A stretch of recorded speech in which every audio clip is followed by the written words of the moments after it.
All right. Good evening, baseball fans. This is the Bicoastal Baseball Podcast on the Grid Network. I'm Mike Guido. That's Dalton Brown.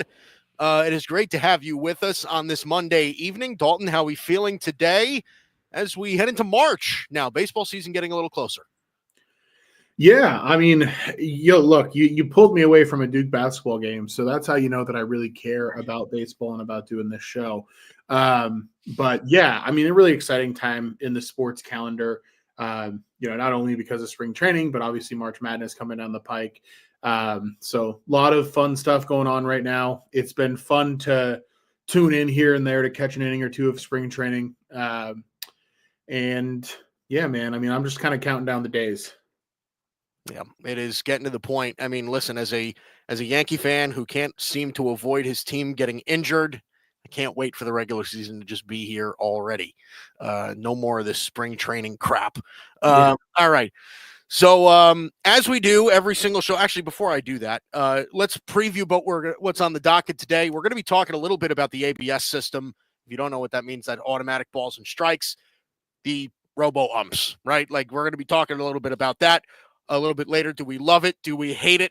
I know a lot of baseball purists are not a huge fan of that change. And it could be something that we see in the future. We'll talk about that a little bit later. Travis Hunter, who could very easily be the number one pick in the NFL draft this year. Very, very good.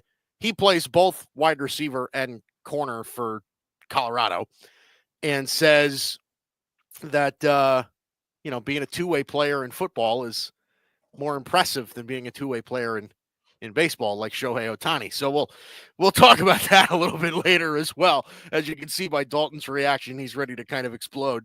So we have plenty of stuff to go over with that. ESPN, by the way, this happened a couple of weeks ago. ESPN and Major League Baseball have severed ties. ESPN opted out of their 3-year contract with Major League Baseball. So where does that stand? How is that going to impact the sport? We'll discuss that a little bit later as well. But first, as we always do, Yankees, Dodgers, those are our teams. We rant about them to start every show. If you don't like it, then sorry, not sorry. By the way, before we get started, Alfred Parser Jr., the head of the Metropolitan Report podcast, I will even say this, one of the Met fans that I can actually tolerate says spring training isn't crap. Well, it is when everybody on your team gets hurt, Alfred. So, but again, we'll discuss that later. As the World Series champions, one of your big prizes, Dalton, as we've already established, is that you now get to go first when it comes to rants. So, Dodger rant, take it away. Yeah, there's not a ton to rant about, like I've said a few times, right? I mean, spring training for the Dodgers, same with the Yankees, mostly about not getting hurt, guys getting their reps. Obviously on our side, we've got baseball to look forward to a lot sooner. We're in just under 2 weeks until the Dodgers play their first game in Japan against the Cubs. Yamamoto and Sasaki are both already built up to 3 or 4 innings and well on their way to being built up to be ready to start those 2 games. So really excited to see that, excited for that environment. I do want to take this time to highlight one new Dodger in particular, and that's David Bote, who you may remember from his Chicago Cubs days. David Bote spoke when he signed with the Dodgers about the fact that the Dodgers came to him and said, hey, we are seeing certain things in your swing. We're going to sit you down and show you what we're seeing. And we're going to tell you that you should sign with us because we're going to bring you back into becoming a really good major league hitter again.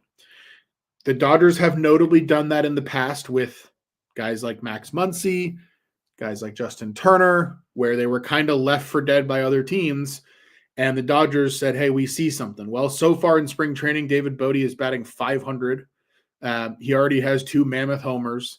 So there's a chance that former Chicago Cub David Bote, who was left for dead, could come back as a very solid offensive contributor for the Dodgers this year, which would be very welcome, very exciting for me. Especially because he's a guy that can play multiple positions, probably removes some of the need for Chris Taylor to be getting at bats, which I'm rooting for a comeback season out of him, but the amount of swing and miss is a consistently concerning thing to me there. It'll be interesting. The Dodgers have some roster decisions to make. Hai-Sung Kim might start in the minors. James Outman may or may not start in the minors or the majors. Eddie Rosario appears to be an option in the outfield as well. He hasn't hit for any average, but he has hit the ball to the ballpark a little bit in spring training. So not a bad group of options of guys to fill that last roster spot. I don't think Hai-Sung Kim starting in the minors would be the worst thing, just to continue to get him used to seeing big league pitching. He did finally hit a homer the other day, which is pretty cool. We're not expecting a ton of that from him. But yeah, in general, enjoying the ins and outs of spring training. The Dodgers did their first round of roster cuts today, I think a bit earlier than most teams because of the earlier games coming up. So no more Josue De Paula or Zaire Hope at bats, as much as I really want to watch those guys hit more. The other guy to watch in Dodgers camp is Dalton Rushing. Just massive offensive upside there, can catch, can play the outfield. I do wonder at some point if he takes that backup catching spot from Austin Barnes as a guy with a little bit more of this versatility. So we'll see about that. But other than that, not a ton to rant and rave about, just some little spring training updates here and there. Yeah. Funny thing about David Bodie as well, as you brought up before. Justin Turner and Max Muncy both play what position? Third base. What does David Bodie play? Third base. Yep. So they have a thing for reinvigorating third baseman. It does not surprise me even a little bit. Okay. So, as a Yankee fan, I want to shoot myself in the head, at this moment. Giancarlo Stanton's going to be out for a significant period of time. It looks like he's dealing with both elbows. He's got some personal issue in New York, whatever it is. He's going to be out for a while. DJ LeMahieu is hurt. I don't know that I care about that all that much. He's been bad for 2.5 years or whatever. But again, still another roster spot that now becomes available. The other one is Luis Gil. So the report came out today that he's got a lat strain. He is full no throw for 6 weeks. So he's out for 3 months. Like June 1, I think, is the earliest that we can root for as far as him coming back. And Alfred puts it in the comments right here. How do you feel about the malcontent Stroman? I think reality is that, well, you can't trade Marcus Stroman anymore. Like, I think you're kind of stuck with him now. Look, here's the reality. When the Yankees signed Max Fried, we went into this season kind of thinking, okay, Cole, Fried, Rodon, Gil, Schmidt, that's a top 3, top 5 rotation in the sport. Like, that's a really, really good starting rotation. Now you look at it as, okay, how much better of a season can Max Fried have than the season that Luis Gil had last year? Maybe a little, but Luis Gil was really, really good last year. So, is it any better than what we saw last year? I'm not sure. To be honest, the rotation isn't really what I'm 100% worried about. This lineup without Stanton gets really short. And Stanton is not the player he used to be. But when healthy, he can carry you for a month. So, like, we're looking at this like, okay, now instead of Giancarlo Stanton in the lineup, now it's going to be Ben Rice. Now it's going to be Oswaldo Cabrera. Now it's going to be Trent Grisham. Right now it's going to be Dom Smith if he makes the team. Like what? Like, this is a team that went to the World Series last year. This is a team that's going to win, that is looking to win this division, which is not easy. So, like, now what do we do? So I am trying like hell to not go into full panic when it comes to that. Obviously, the other thing that's come up in Yankees camp is the defensive concerns with Jason Dominguez in left field, which is unbelievably concerning, right? Because it's not like, he's making a couple of minor mistakes. Like, he's botching fly balls. Like, this is getting pretty concerning in that respect. So I don't know how to feel, for an off season where we lost Juan Soto and we kind of needed, things to kind of just go swimmingly throughout the rest of the off season or spring training, just to make us feel good about ourselves again. That's not really what's happening. And by the way, we're still a month away from opening day. So, Dalton, is there any light at the end of the tunnel for me, or what am I? Yeah. What am I gonna do? I mean, of course there is, right? Like, look, it's they're the Yankees. They're very talented. They're going to be fine. These are frustrating things for now, though. I mean, I'm not saying they don't matter, right? I mean, Luis Gil's super talented. You'd rather him be ready for opening day than not ready for opening day. Especially with somebody like Marcus Stroman taking that 5th spot, who is a big downgrade from Luis Gil, if we're being honest. Yeah. I think the situation with Dominguez is concerning. This is not a guy who's new to playing the outfield. This is a guy who's considered a superior athlete. And so you put those two things together, the expectation is that by the time he gets to the majors, he's at least a solid major league outfielder defensively. Yeah.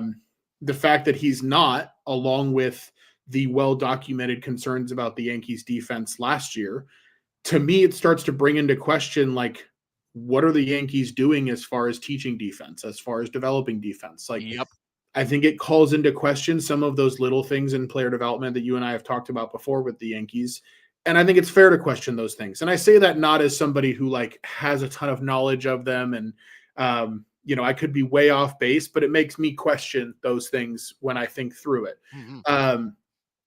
I do want to touch a little bit on Marcus Stroman and his comments. He was my teammate at Duke. Like I've met him, I've played with him. Nothing about that was surprising. I'll just put it that way. Like, this is not a nice person. Like, I'll just leave it at that. Like, I don't want to sit here and like air a bunch of dirty laundry, but like, this is not a nice human being. This is not somebody that I like. Every time that he's been a free agent, I'm just like, please don't sign with the team that I root for. And I say this as somebody who like has known him personally and has dealt with him personally. That level of selfishness to go in front of the media and be like, I'm a starter. Okay, but what if they need you in the bullpen? I'm a starter. Like, it's pretty much the exact Marcus Stroman that I knew. And it doesn't say a ton about like how badly you want to help the team, which is not necessarily like the biggest deal ever. Like, I think the Yankees have a strong enough clubhouse culture that like that kind of silliness probably isn't going to cause massive waves in their locker room. But it's not great, right? And like, he's also just not that great of a pitcher. Like, if you look at the Baseball Savant page for him last year, 12th percentile in expected ERA, 5th percentile in fastball velo. He was down at 90 miles an hour on average, strikes out less hitters than 93% of major league starters. Pitching run value as a whole, 16th percentile. I mean, his expected ERA was around 5. Like, this is not a great starting pitcher to begin with. Yeah. You're putting him in a hitter's ballpark at Yankee Stadium. Like, don't get me wrong. Like, there's nothing wrong with having a guy like that for depth purposes. Like, I'm not saying that like, him being a 5th starter is some awful thing. But I do think that he's somebody who remains in need of somewhat of a reality check as far as who they are as a ball player. And he's also somebody that at this age, I am not convinced is ever going to have that get through his head. And so, I won't go much further on it, but I know the guy, just not a good guy. Yeah. Well, listen, like I've said this about Stroman before. He grew up on Long Island. That's where I am now. That's where I grew up. I remember seeing the old clips of, like Marcus Stroman at Pat Med and Steven Matz over at Ward Melville. And that was the big duo, the big duel on Long Island and everything like that. Both of them obviously having solid major league careers. But yeah, I mean, listen, the Yankees can't give him away. I mean, like, and that should tell you something. And Stroman's number is pretty big, but it's not that big. Like, it's like, whatever, it's $18 million, where like for a pitcher like Stroman is expensive, but you've got teams in this league that aren't paying anything and need starting pitching. They can't give Marcus Stroman away, even with the Yankees offering to take on a lot of that money. They can't give him away. Part of it is like, there are some players in baseball that bounce around because they're just kind of a fringe player, and that's kind of who they are, right? Yeah. Like, think Daniel Vogelbach, right? That's the guy that kind of bounced around the league because he's just kind of a fringe major leaguer. Yeah. Marcus Stroman, for as terrible as he was last year, he's not a fringe major leaguer. Like, he's a definite major leaguer.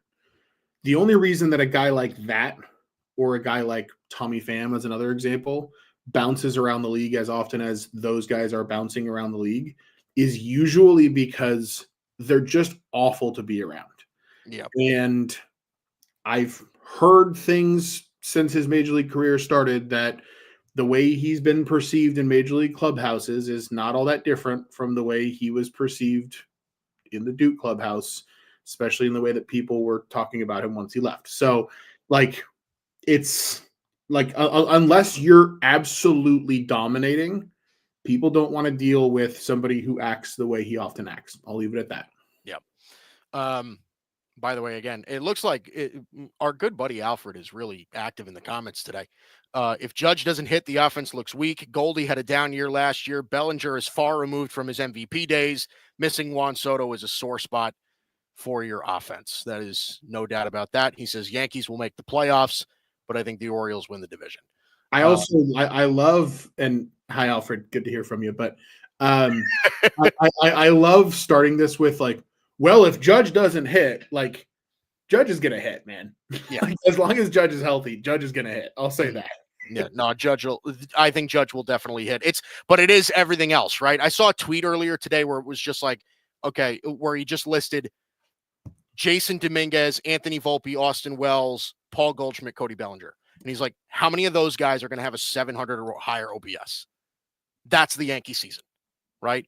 If those guys and I think Belly and Goldie are probably going to be Bellinger above. will. I mean, well, Bellinger profiles perfectly for Yankee Stadium, right? So I think he could potentially hit 30, 35 homers next year. I wouldn't be shocked. But like, is Dominguez a real major leaguer?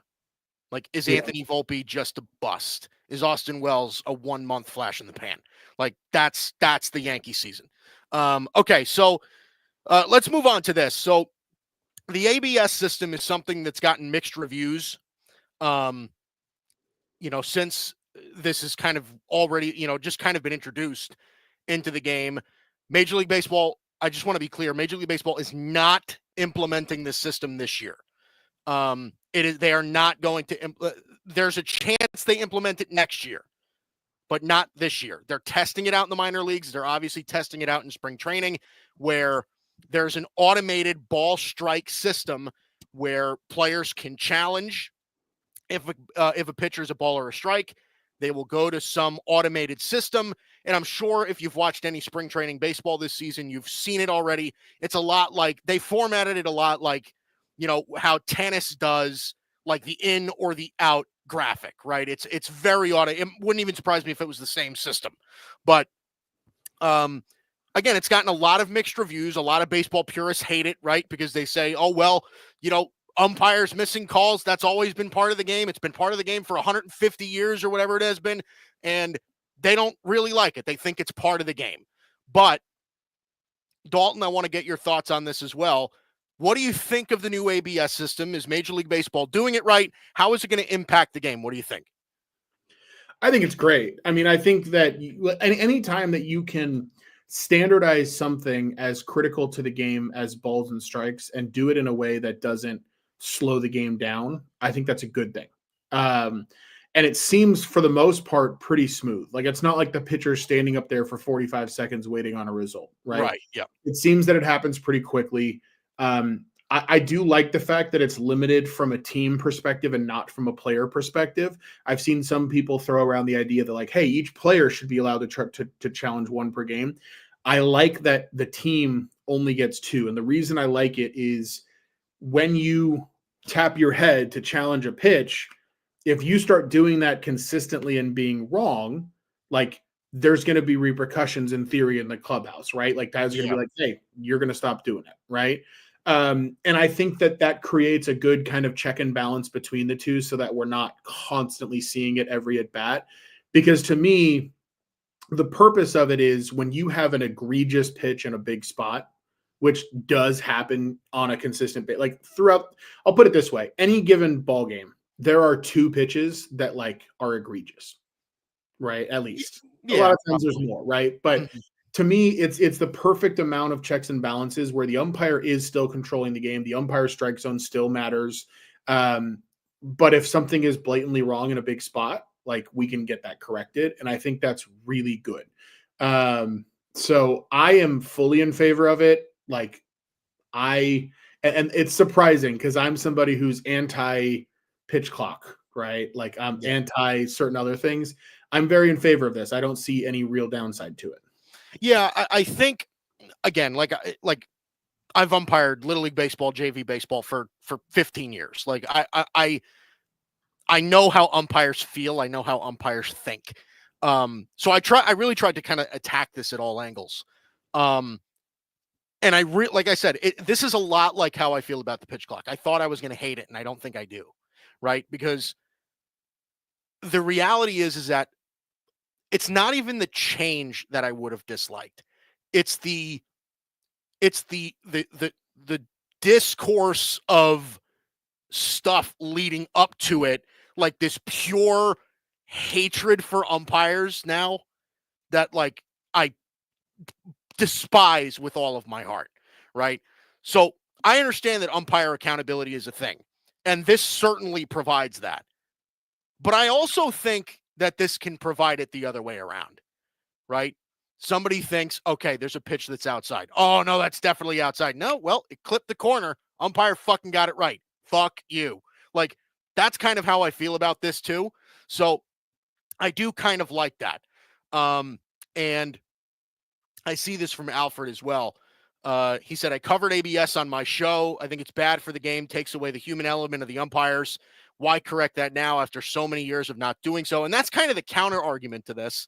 But that's not really arguing anything, right? That's just saying, hey, we've always done it a different way, so why change? It's like, well, like there are a lot of things in this world that we did a certain way for a long time, and then we found a better way to do it, and we changed, right? Yeah. Like for the longest time, like think about any invention you can think of, right? Like why do we have iPhones now? Like, well, because we discovered that was more effective than the technology that came before and the technology that came before that.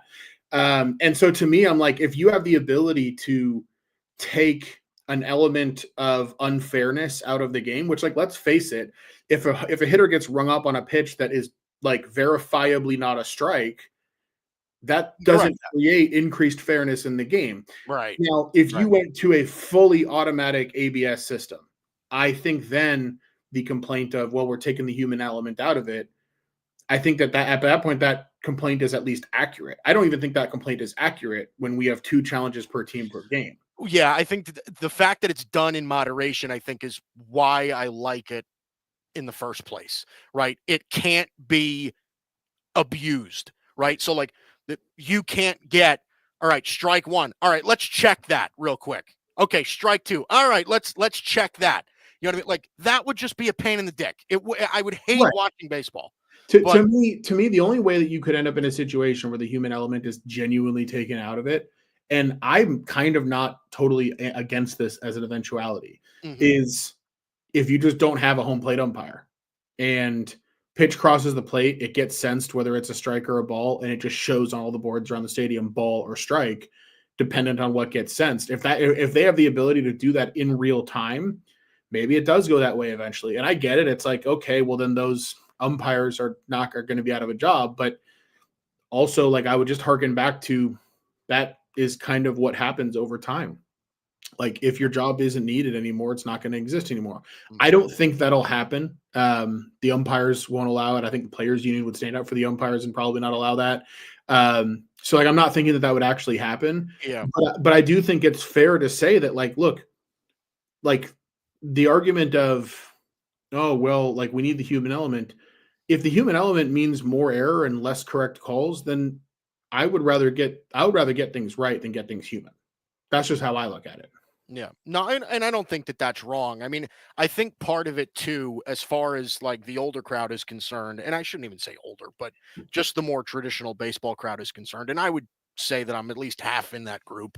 I usually am too. This is the rare issue where I'm not. Yeah, right. Where like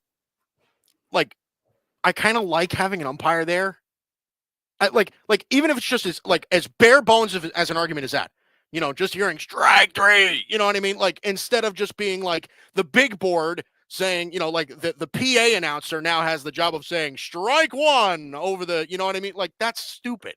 So I mean, look, I like those things too, but at the same time, like think about how creative that could get, right? Like home team strikes out a batter looking, and like the call happens as fireworks are shot off and like horns are blaring. Like there are ways in which that could become more exciting in a different, less traditional way, right? And I agree with you. I like having the home play there. I like having umpires there. I'm not saying that I'm fully in favor of all of this, but I do think that like if we're going to be against something strictly for the reason that we don't like it, I think that's a little different from being against something because we think that it like genuinely hurts the game. That's my only thing there. Yeah, no, I think that that's definitely fair. Alfred with a funny take here. Not every umpire is Angel Hernandez. That's true. Not every umpire is Angel Hernandez. He's no longer in the sport. He retired.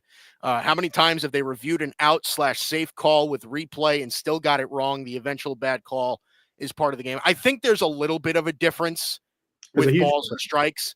Yeah. Right. Just because like it feels so concrete. Like, all right, there's a box. If it's in the box, it's a strike. If it's outside the box, it's not, whereas like safe and out, you need to have whatever it is, the conclusive evidence to overturn, you know what I mean? Like, I feel like there's a little bit of a difference there. So, I mean, and look, I do get that point of view, at least somewhat. I'll agree with Alfred in the sense that like, I find it immensely frustrating when something gets reviewed and they still get it wrong. Like that is immensely frustrating and something that I'd like to see done better. I think right now we have the technology in place to definitively tell whether something's a strike or not. Yeah. And I don't know that we necessarily have the technology in place to definitively tell if somebody's safe or out all the time. One comment that I'll make on the replays, and this is across sports, I think that in general, when we go to the replay booth, whether it's in football, basketball, baseball, anything, I am against the ruling on the field holding so much weight. To me, it should be once we go to replay, we're wiping the slate clean from the call that happened previously, and we're going to make the best call based on the footage that we have. Yeah, right. Like to me, the burden of proof being against the call on the field does not make us more likely to get the call right. If anything, I think it makes us slightly less likely to get the call right. So that's my only complaint about all of those situations across all those sports. To me, if you're going to replay, wipe it clean, go with the call that you honestly think is best. Right. No, I think that that's reasonable because in a lot of places too, right? Like especially in a sport like football, like you have to call it a certain way or else a different set of rules apply. Yeah. You know what I mean? Like this guy can be down, or if you call it a certain way, he could technically get up and start running. Like it's different. But okay, so let's move on to this. So ESPN and Major League Baseball, they've ended their broadcast partnership. They're ending it after this season. So they had a remaining 3 years on this contract. They've opted out of those 3 years. And there have been multiple statements made since then.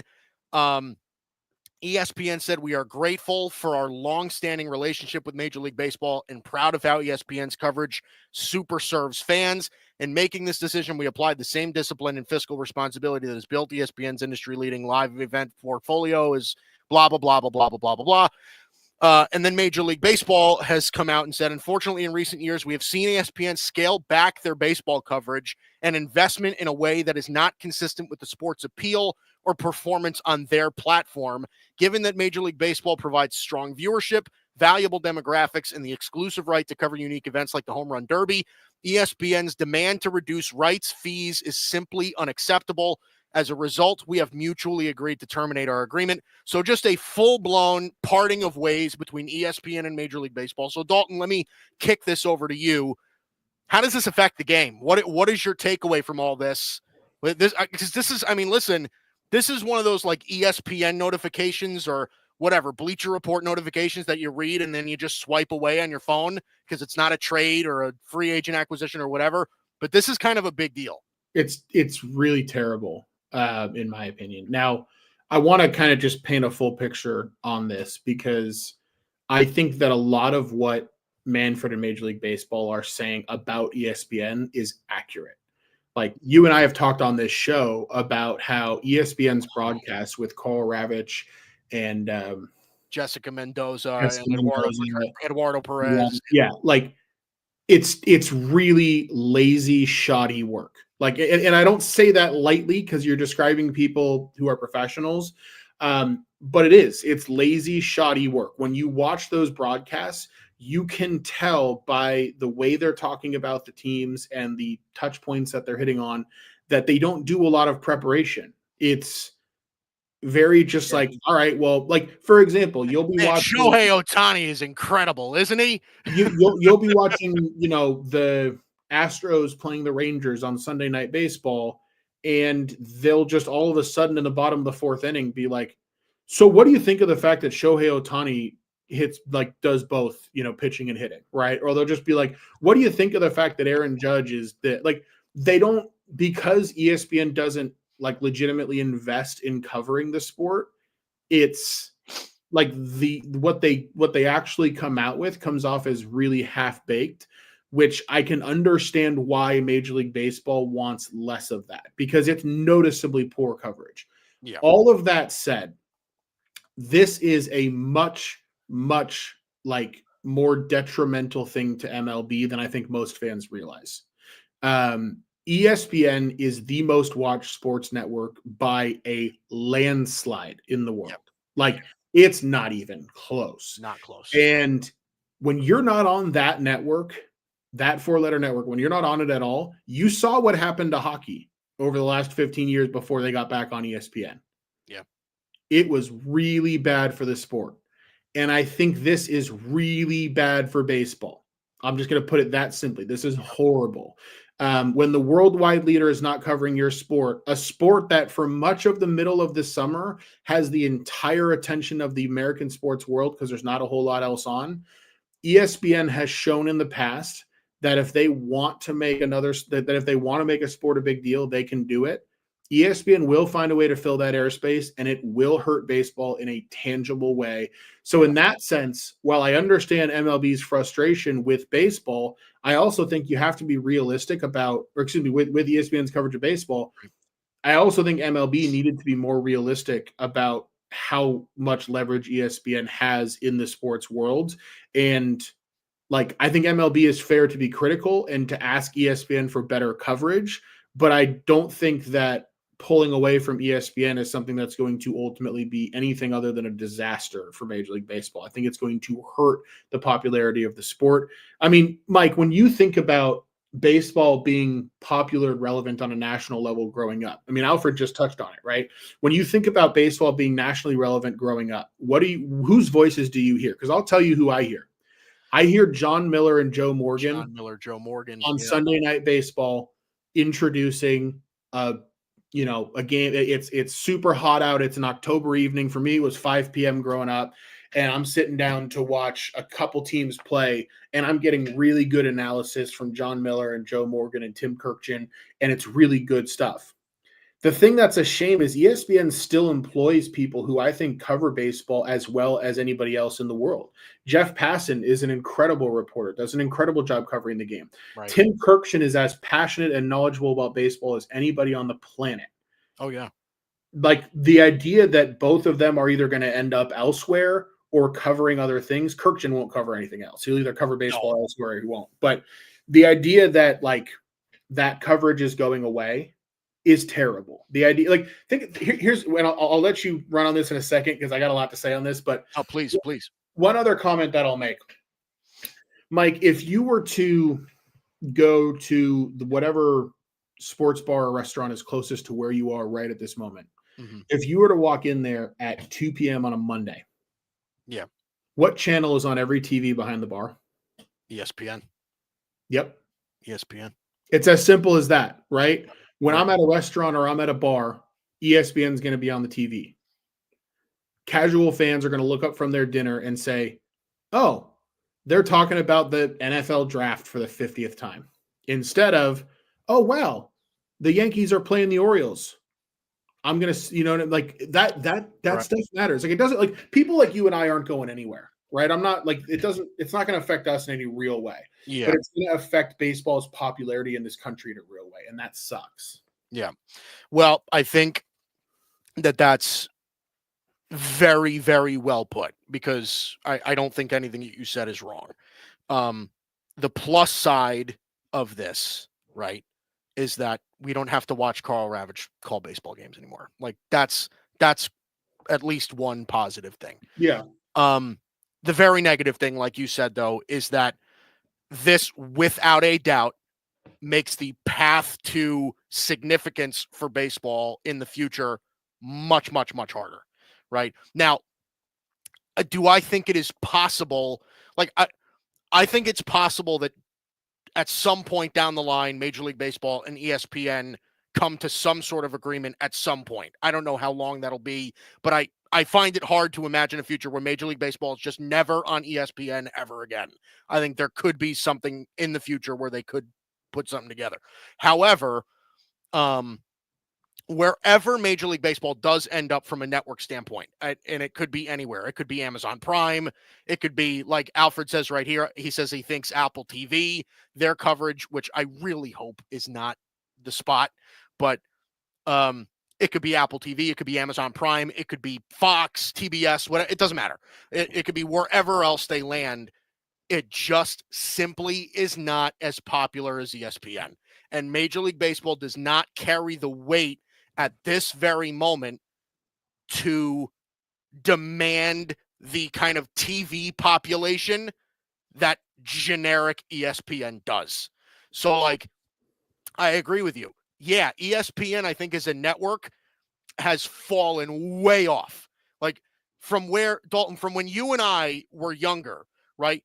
Dial it back to 2008 when it was the old Sports Center tickers and it was Steve Levy and, whoever else, like those ESPN days are long gone, right? The quality of content on ESPN has without a doubt dropped. It has. But you're right. Major League Baseball can't afford to lose ESPN, who was willingly broadcasting whatever it was, 30 games a year on Sunday Night Baseball, and then, covering it on top of that, as little as it might have been. But there's a lot of eyes. I mean, I want to see, if this is quickly Googleable. Like, I want to see, if ESPN's audience compared to the others. Just to put it into perspective. Yeah. While you're doing that, though, I want to push back on one thing, because I think network television in general has struggled in the streaming era, right, over the last 10 years or so as things have changed. I would actually argue that ESPN has done a better job of adjusting to that than a lot of things, in terms of like I said, if you're turning on the TV, you're probably turning on ESPN, just generally speaking. I think that's the case across the country. And so to me, I think the quality of what ESPN puts out has, I'll put it this way, they've gone broader and more let's create debates, let's create hot take, let's create conversations, and let's not go deep on anything, because they're trying to cater to shorter attention spans. And I think that's where the quality of coverage gets worse. Whereas Baseball Tonight used to be great television. Yeah. It was Sports Center used to be great television. I do think Sports Center is not as terrible. People make Sports Center out to be this thing that's not good anymore. Sports Center is still a great watch. If you flip on Sports Center and just watch through an episode, when a lot of times for me, the situation where that happens is I'm sitting in a hotel room and it's the only channel I've got, and I'll just fall asleep to the same rerun of Sports Center 3 times in a row. Yep. It's still a pretty decent watch. I still enjoy it, but I think that, like you said, that's just the problem with the Apple TVs of the world, the Amazon Primes, and all of that, is you're asking somebody to go somewhere other than where they're already watching to watch your product. And ask that may to you or I, that's not a big deal. It's okay, I'll just change the channel, I'll go to this other place. But to the super casual fan who isn't seeking out baseball, they're not going to do that, right? There are a lot of people who will catch 3 or 4 innings of Sunday Night Baseball because it's just what's on. Those people are not going to follow you to Apple TV or to Roku TV or something like that. They'll do it for the NFL, right? The NFL has that kind of pull. Baseball doesn't. Yeah. Yeah. Everything that I'm seeing, by the way, everything that I'm seeing as far as audience size and ratings and everything like that, ESPN is blowing everybody out by at least double. Of course. Pretty much everything I'm seeing. And like I said, I think that there are better performing networks out there. Like I still think that TBS's coverage is better. I think Fox's coverage is better. It is. As far as baseball is concerned, it's better.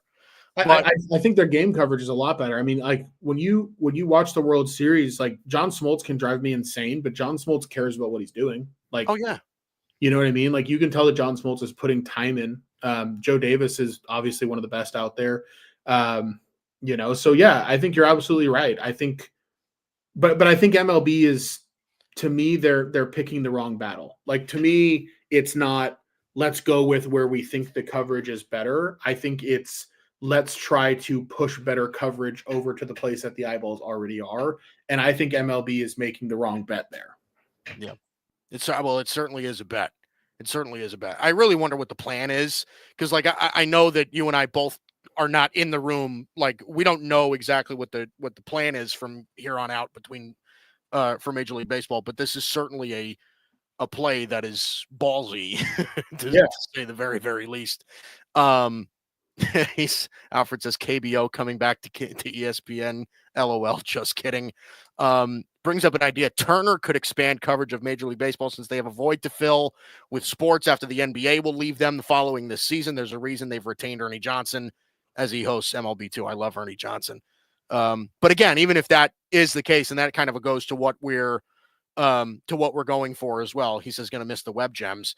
But like, again, it's almost like, yeah, if they get picked up by another network, that's great, but it's not going to be the same as going on to ESPN, where it's almost the default setting on every television you turn on. So interesting story there for baseball. All right, so let's move to this. So Travis Hunter, this year's Heisman Trophy winner, made some comments at the NFL Scouting Combine, which was this past weekend. And he made some very interesting comments when it came to being a two-way player, right? Travis Hunter being the two-way player that he is in football, where he plays wide receiver and corner for Colorado. I am assuming that, I mean, at least every draft person I've talked to so far has been, well, he's going to play corner in the NFL, or, fewer people have said, oh, he's only going to play wide receiver. He's going to play one or the other. So he's not going to go to the NFL and play both. But he did say that he thinks that being a two-way player in football is more impressive than being a two-way player in baseball. Now, two-way player in baseball, Shohei Ohtani, right, has, clearly at this point, the best player in the game. He does both. And, listen, let's turn into ESPN real quick. Dalton, like, how incredible is it that Shohei Ohtani does both? Like, it's remarkable. We've never seen anything like it. But Travis Hunter says this. Dalton, you are a resident Dodger fan who has seen Shohei Ohtani at the peak of his game, right? So what do we make of this? I mean, I think it's just total silliness. Like, I think, look, Travis Hunter, I don't want to take anything away from him as a player, as an athlete, as what he could be in the NFL, right? But to me, I think people in other sports, like, let me put it to you this way, Mike. If I put Shohei Ohtani on a football field in the NFL, he's not going to be good at it, but he's not going to look out of place. If you, like, I'll put it this way. If you give me a year to teach Shohei Ohtani how to play wide receiver or tight end, and you give me a year to teach him how to play defensive end, he is not going to be NFL level. I'm not saying that at all. Yeah. But he is a big, athletic enough person that, like, you can put him on the field for a couple plays and he's not going to look totally out of place necessarily. Like, I firmly believe that. If you gave Travis Hunter a year to learn how to hit major league pitching or to learn how to pitch, it would never look anything remotely like somebody that belonged on the field, right? Like, we've seen when other athletes merely try to take batting practice. Like, it just doesn't work. Doesn't look good. I was about to say the same thing. I mean, they just can't do it. And pitch, I mean, because the reality is baseball skills are so specialized that to learn either of them between the pitching and the hitting well enough to become a major leaguer is an incredible amount of specialized work. To learn both is completely insane. If you're a good enough athlete, like if you told Tyreek Hill, for example, that he needed to become a top half corner in the NFL within 2 years, if you told him that when he was 25, don't you think he could do it? I think he could. I think he probably could. So that, like, sure, baseball, like football, you're going to be more tired. I mean, I get that aspect of it, but to me, when it comes down to like the specialized skill sets and being amazing at both, like it's not close. Like it's just not. The other problem that I have with it is you haven't played a snap in the NFL yet.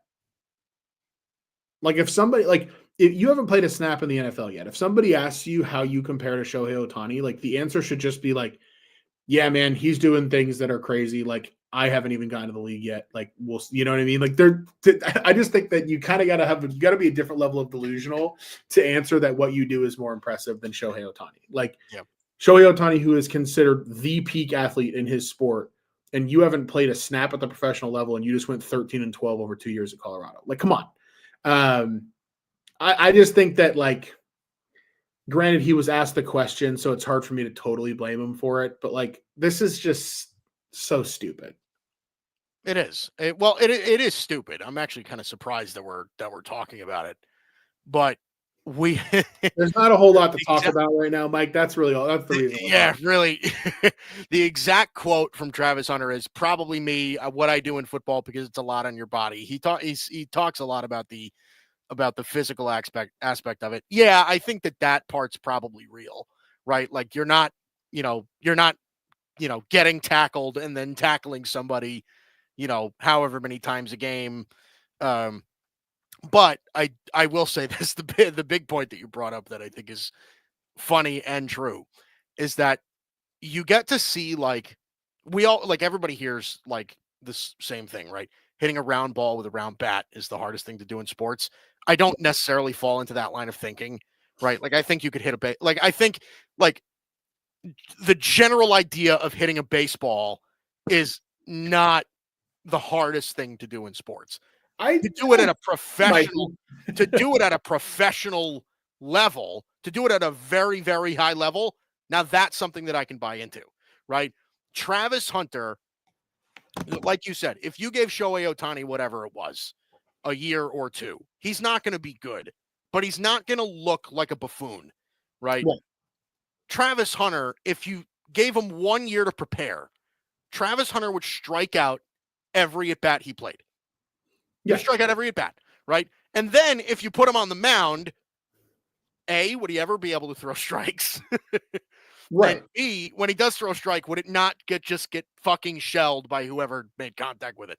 Like, yeah, I mean, that's the thing, right? We're talking about totally different levels of skill. Like, they're two totally different sports that are not comparable, even sorta.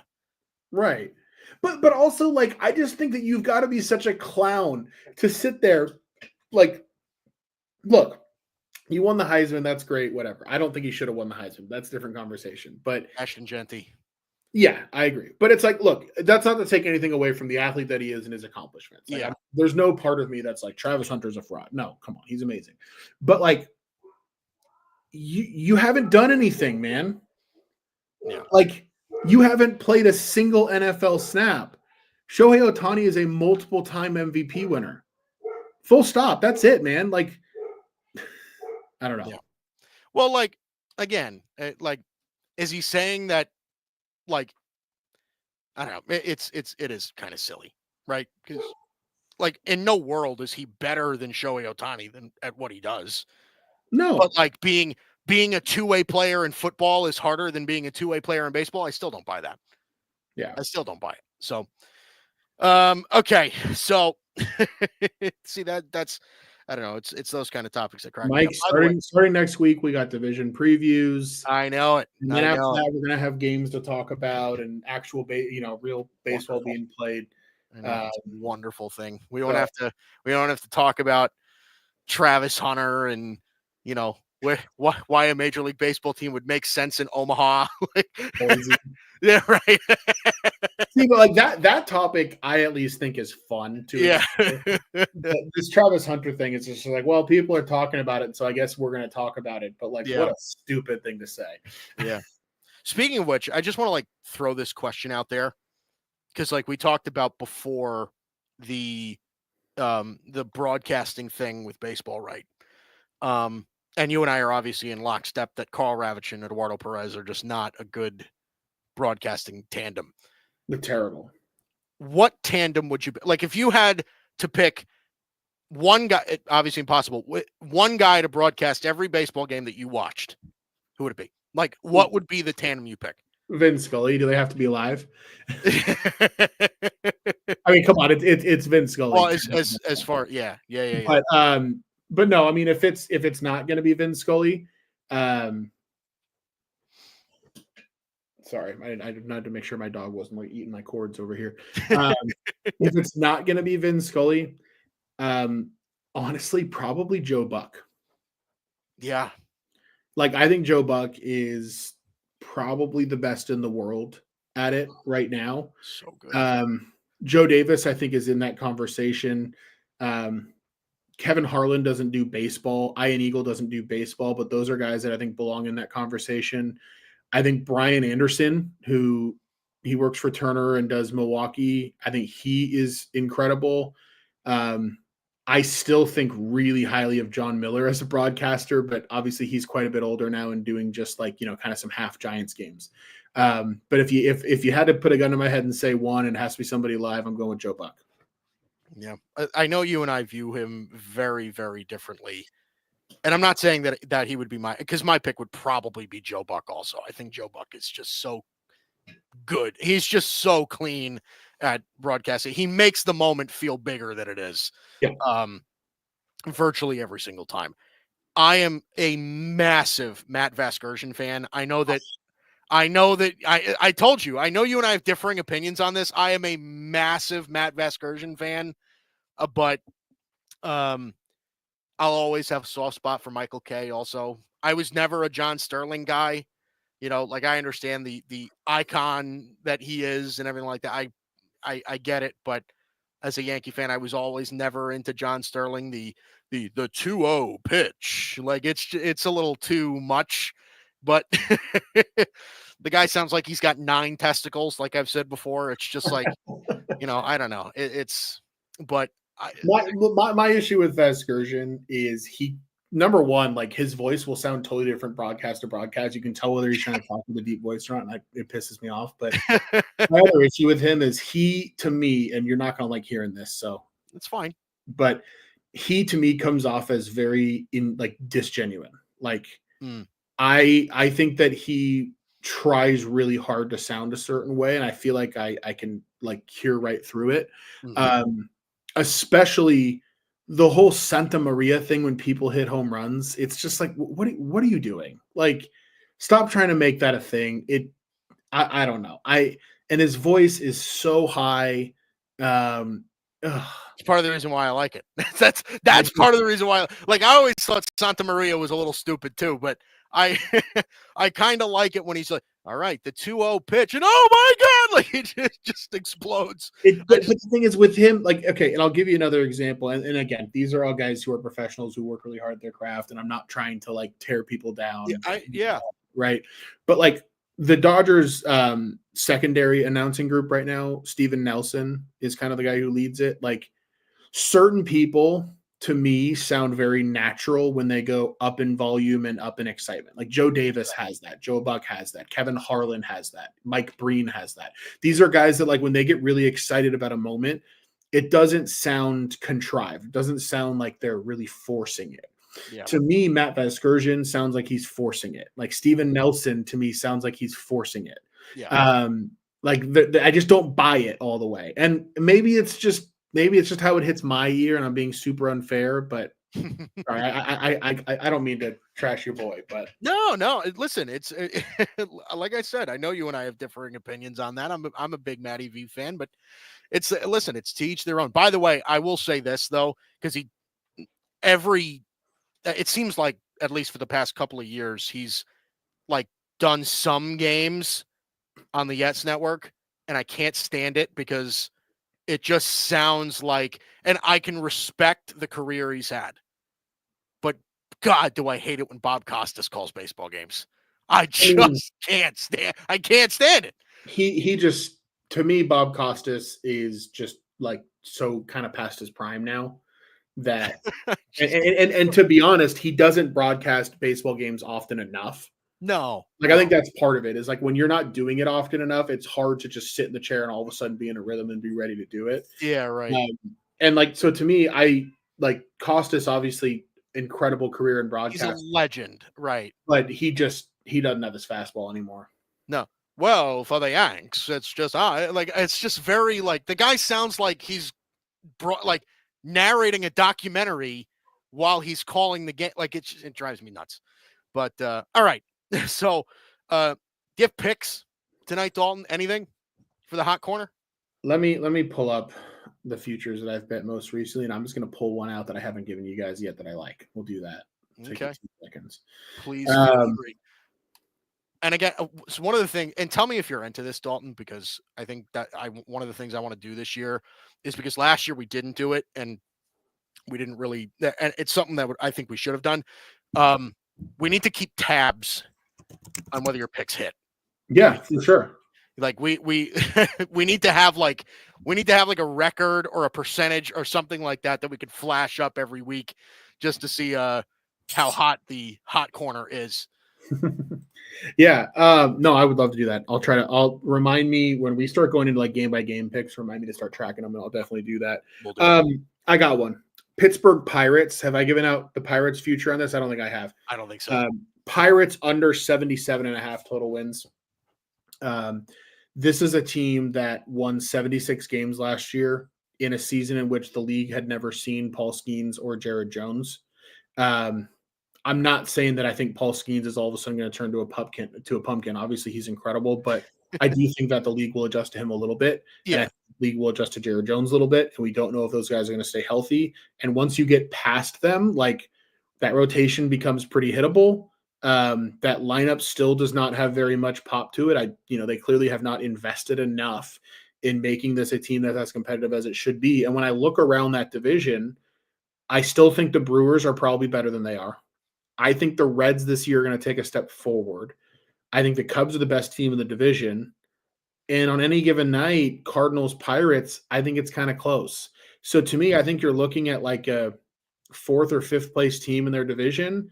And to stay under 77.5, like you don't need them to be that far under 500. So look, if you look at the Pirates, like year by year records, asking them to win fewer than 77.5 games is something that they've done 1, 2, 3, 4, 5, 6 years in a row, and 8 of 9 years, 7 of 8 years, something like that, right? Like this is just kind of who they are.